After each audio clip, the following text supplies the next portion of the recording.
Assalamualaikum warahmatullahi wabarakatuh. Salam, Om Swastiastu, Namo Buddhaya, dan salam kebajikan. Salam sejahtera untuk kita semuanya. Bagaimana keadaan kalian semua di tengah new normal yang berada di sekitar kita? Semoga kalian sehat-sehat saja dan selalu diberkahi di kehidupannya.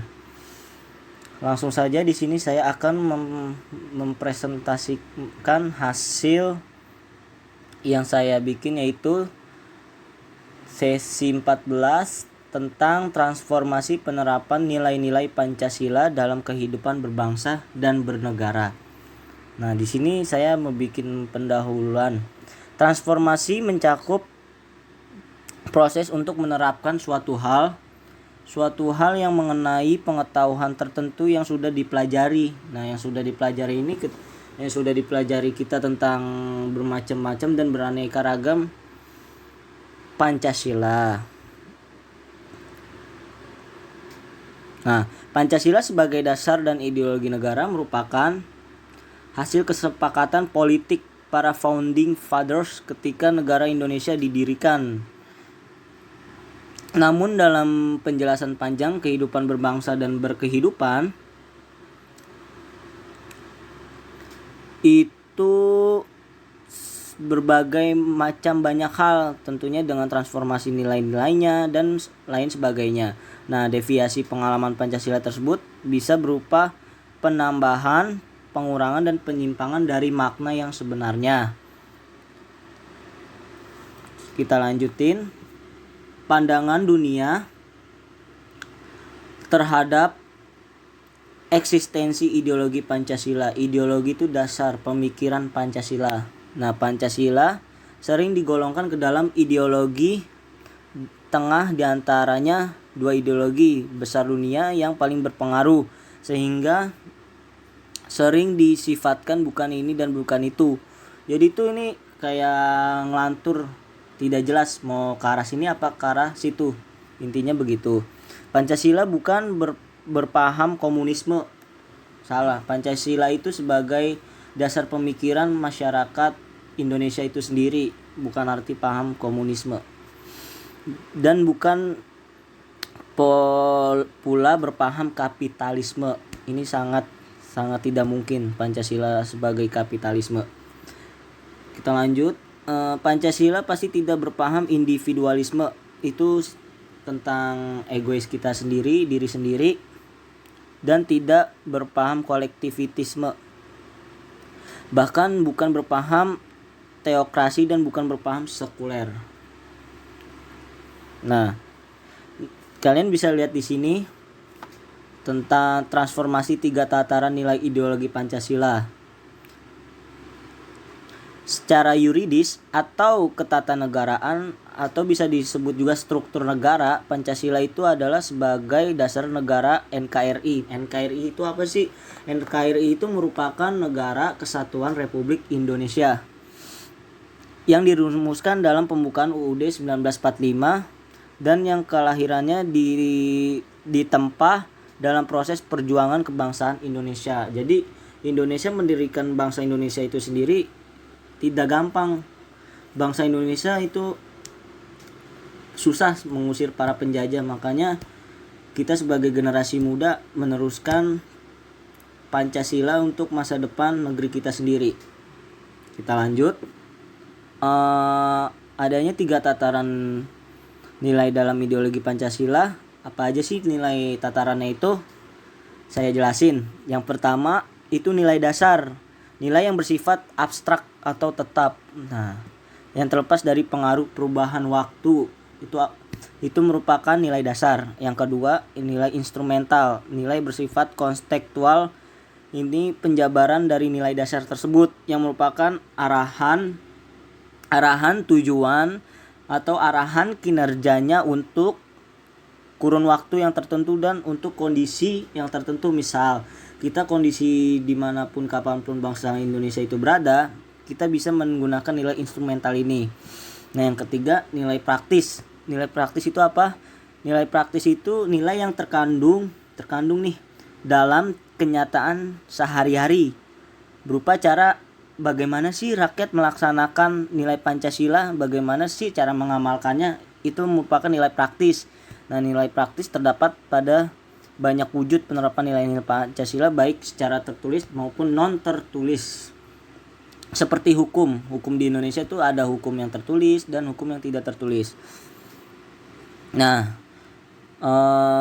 aktualisasi Pancasila ini ada yang bersifat objektif dan subjektif loh. Apa aja sih? Nah, kita bedakan nih menjadi dua macam aktualisasi Pancasilanya, yaitu yang pertama aktualisasi Pancasila yang objektif, itu berbagai bidang kehidupan kenegaraan yang meliputi kelembagaan. Kelembagaan ini antara lain dengan pemerintah atau negara yang bersifatnya untuk mencakup semua. Antara lain saya sebutin itu lembaga legislatif, yudikatif, dan eksekutif.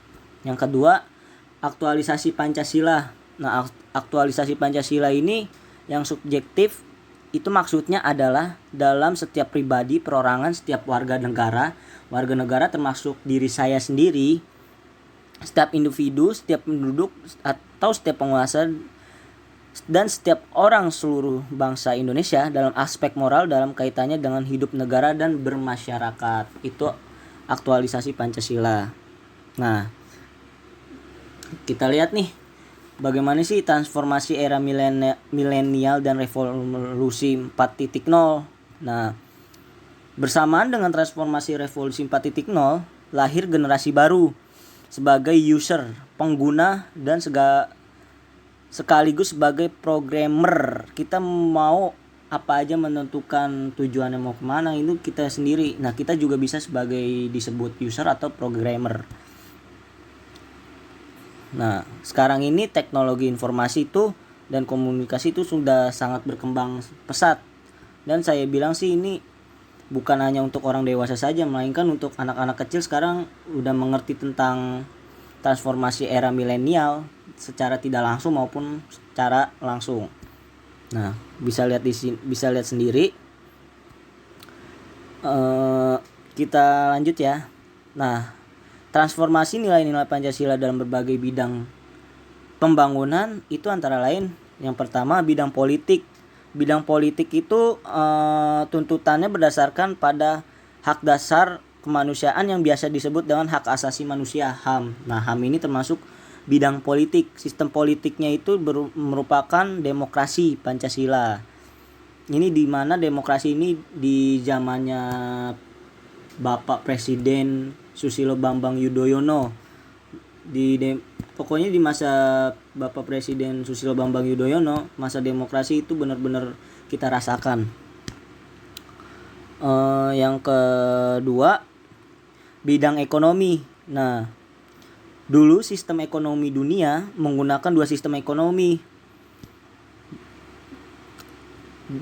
yaitu sistem ekonomi kapitalis dan juga sistem ekonomi sosialis.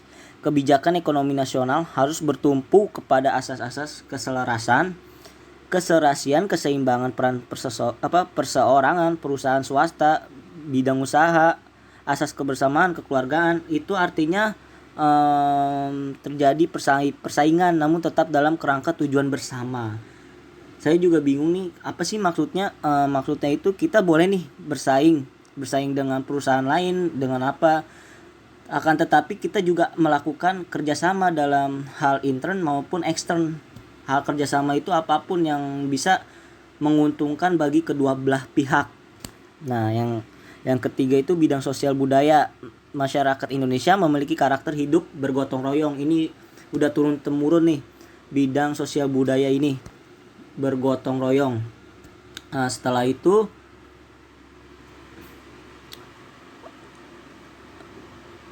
sebagaimana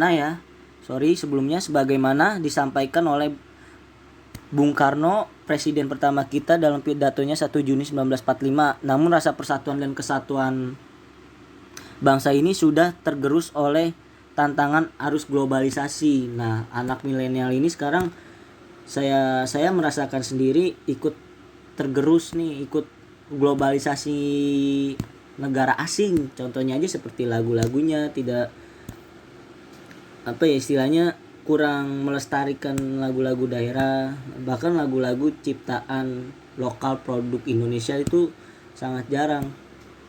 Nah, yang ketiga bidang hukum. Dasar-dasar kemanusiaan yang beradab itu merupakan basis moralitas pertahanan dan keamanan negara. Dengan demikian, pertahanan dan keamanan negara harus mendasarkan pada tujuan demi terjaminnya harkat dan martabat manusia. Nah, seperti saya bilang tadi nih, hukum itu dibedakan menjadi dua, hukum secara tidak tertulis maupun tertulis. Nah, itu semua demi mencapainya martabat manusia atau mencapainya kebersamaan lah. Oleh karena itu, pertahanan dan keamanan negara harus dikembangkan berdasarkan nilai-nilai yang terkandung dalam Pancasila. Nah, negara juga harus mendasarkan pada tujuan yang sama nih, dan demi tercapainya kesejahteraan hidup manusia sebagai makhluk Tuhan yang Maha Esa dalam sila ke-1 dan sila kedua, yang merupakan yang sila pertama itu berbunyi dengan ketuhanan yang Maha Esa, yang kedua kemanusiaan yang adil dan beradab. Pertahanan dan keamanan negara haruslah berdasarkan pada tujuan demi kepentingan warga, seluruh warga kalau bisa, dan kepentingan warga, karena warga itu hanya satu, disebutkan warga. Jika ditambahkan seluruh, maka itu mencakup untuk semuanya. Nah, dalam seluruh warga ini sebagai warga negara, sila ketiga yang berbunyi Persatuan Indonesia. Nah, itulah yang disebut dengan Negara Kesatuan Republik Indonesia. Demikianlah hasil presentasi saya yang bisa saya sampaikan. Semoga Anda bisa mengerti dari penjelasan saya. Semoga Anda bisa selalu paham tentang apa itu Pancasila dan apa itu ideologi dengan nilai-nilainya. Mohon maaf bila jika ada kesalahan kata. Jika Anda kurang mengerti, mohon maaf sebesar-besarnya. Saya ucapkan Assalamualaikum warahmatullahi wabarakatuh. Salam, Om Swastiastu, Namo Buddhaya, dan salam kebajikan. Salam sejahtera untuk semuanya.